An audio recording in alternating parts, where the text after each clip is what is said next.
Good afternoon, and welcome to Evolution 11 Studios. My name is Linda Mswati, and with me here is Prince Von Bosha, a member of the Junior Chambers International and also the founder of Vonru Foundation.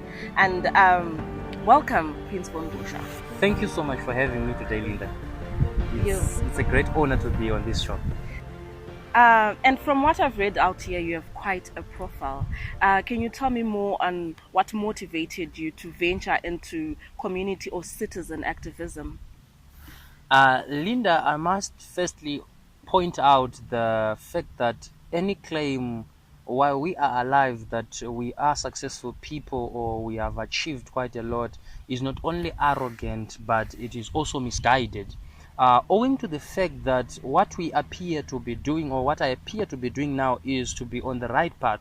Therefore, I should be vigilant enough to and be prayerful so that I can be able to continue on that trajectory. So this resume or these things you consider to be achievements, I believe they are but just efforts to an achievement that I can attain. As a Pan-Africanist and as a member of the JCI, I'm sure you are playing a critical environment in preaching the gospel of peace. We're only left with a few days for our elections, and how do you view the political environment so far?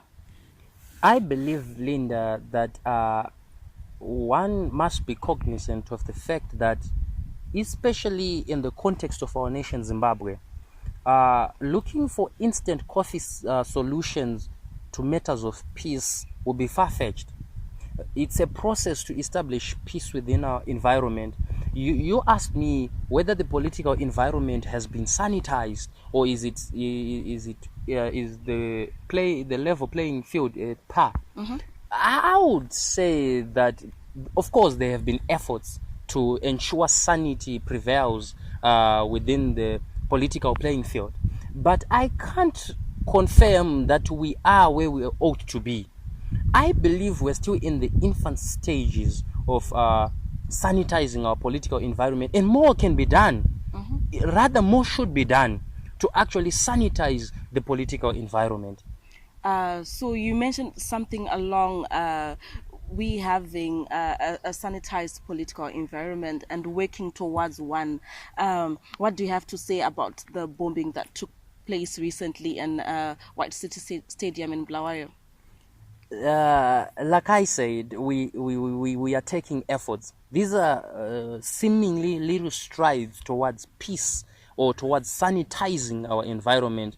But you should give it to the police enforcer or the policing sector of our country, mm-hmm. or the law enforcers.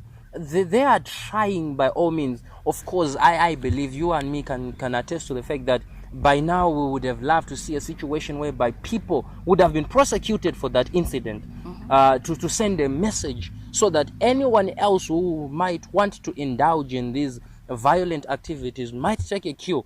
But we can't take it away from them. They are trying. I am no celebrator to individual or partisans or anything, but I believe the stance by the president, it was a good stance.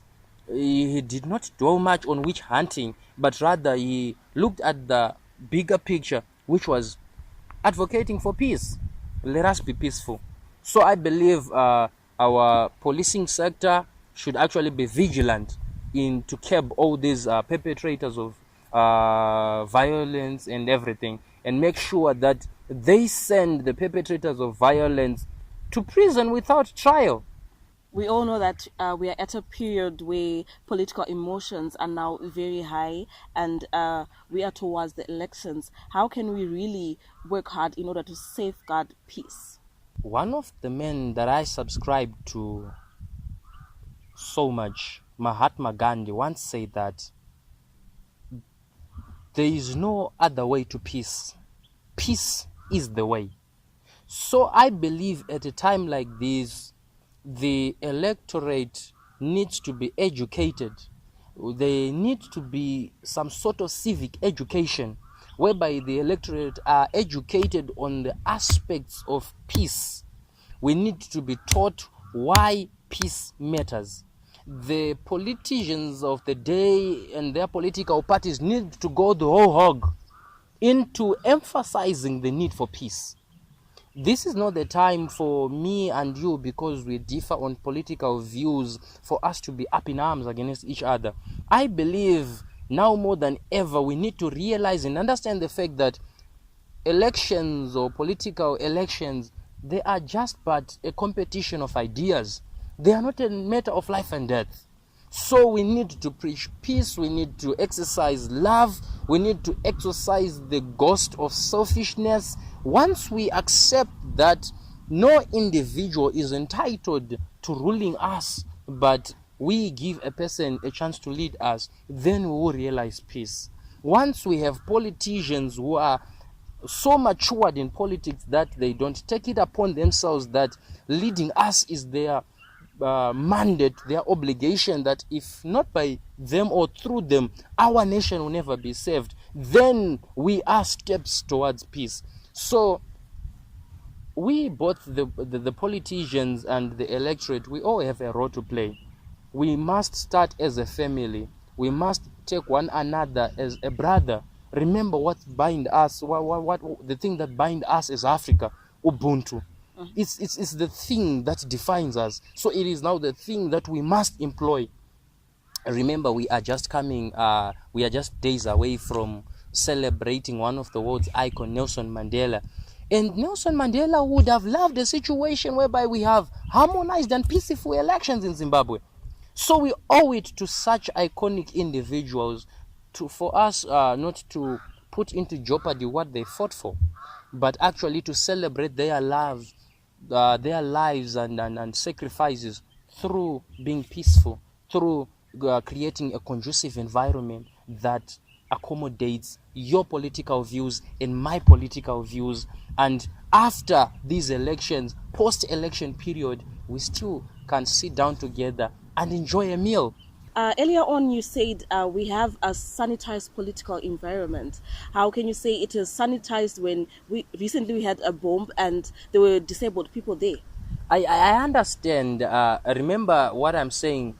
The truth may not necessarily be the truth, but it may be the truth as I see it. So I will never arrogate to myself the monopoly of wisdom. Remember what I said is we are taking steps towards sanitizing our political environment. Though I cannot take that away from you, that that act on its own was an act of terrorism. We had so many people, like you rightfully put it across, that we had disabled people there, which I believe we as the able-bodied individuals, we have an obligation in looking after, together with the government, of course. So I believe we also have a role to play in sanitizing our own environment. We should never leave the sanitization of our environment, like I rightfully put it across, on the pronunciation of vague political pronunciations. Rather, we should take it into effect and act upon ensuring peace. That was a selfish rather act of bombing of bombing that event that occurred that time. Why? Because so many people were affected. We have to understand that some even died. That's a fact. That's a fact and undisputed fact that families were affected, and they paid so dearly with the death. Perhaps, or in reality, those people could have been the breadwinners of their families, and they died such a tragic death that could have been averted had it been someone had been so upright to a point where he or she had to realize that politics at the end of the day isn't bigger than life. Politics should not actually be way bigger than peace or love for one another. Okay, so I recall you mentioned something along the lines, you are making great strides preaching the gospel of peace. And one of the platforms you mentioned, you said you are using social media to reach to the youths and to the communities as a whole. What happens to those living in the rural areas? Aren't they being left behind in the whole process? Very true. the people that are in the peripherals, or the people that are in the marginalized communities, I would say the marginalized communities, in the sense that those people are limited in terms of access to all these medias that you and I have the liberty of having access to. Those people, in a way, they are marginalized for sure. And I believe it is the duty of the government, or the government departments, all the politicians themselves, and through whatever departments that are within their parties, to make sure that word reaches out to those people, that politics is just but a competition of ideas. You said you are preaching the gospel of peace. What strides have you been doing? What have you been doing to preach the gospel to them, to reach to them as well? Yes, it is the duty of the government to get to them, to give them the information. What have you been doing as an activist? Okay, through JCI, funds keep on limiting us, but I would say whenever we get an opportunity, we are reaching out to as many people as we can. Throughout throughout this course of the period, we've been trying to reach out to as many people as we can, preaching the gospel of peace. We've had talk shows, we've had community engagements, we've had to set up some sports galas at times, whereby we bring the community to, we create a sporting event day, then the whole community comes, then we engage them through the things that makes them happy. That's after playing football or soccer or sharing whatever would have done there, then would engage them. You realize that, of course, we could have made a more impact, but like I said, this is not a battle for one man or one entity, but this is something that we ought to do collectively as a nation. You are coming from a point whereby you are acknowledging international efforts in promoting peace. How would you view the efforts being done by SADC and the African Union?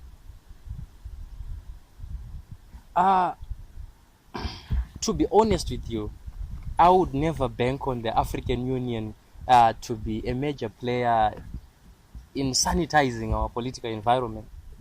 Remember that the African Union has a history of failing, especially with the African countries. Remember right now in Central Africa, in Nigeria, the issues of the Boko Haram, the terrorist attack. I would have loved for African Union to have stormed Zimbabwe when that bomb took place, to ask what's going on in Zimbabwe, because remember these are political times. As for the SADC, I'm not optimistic.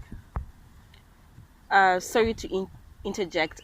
Because of our time, I have to cut you.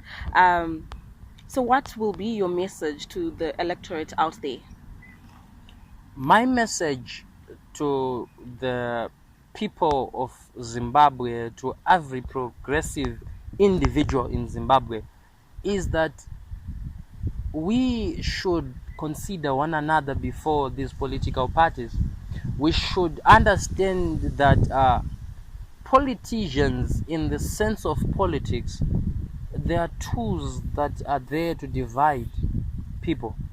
So we should not allow our different political affiliations to come in between our nationality or our pride, our Zimbabwean citizenship. We should never allow that to happen. We should be vigilant to fight for peace. We should be vigilant to safeguard peace. I think we should, I appeal to the conscience of the ordinary Zimbabwean to exercise the ghost of selfishness, to exercise the ghost of cruelty, to exercise the ghost of believing that if not through a certain politician, then our nation will not go forward. Once we do that, we will then make resident the spirit of togetherness. We will allow the spirit of working together, the spirit of unity, the spirit of Ubuntu, which defines Africa, to be resident within us. And I believe going forward, we will have even an election day that is free from violence, and even a post-election period that is free and conducive to business, and as well as love and unity amongst all Zimbabweans. There you have it, Zimbabwe. As we have heard from Von, it is my duty and your duty to maintain peace, especially during these upcoming elections. Happy peace voting.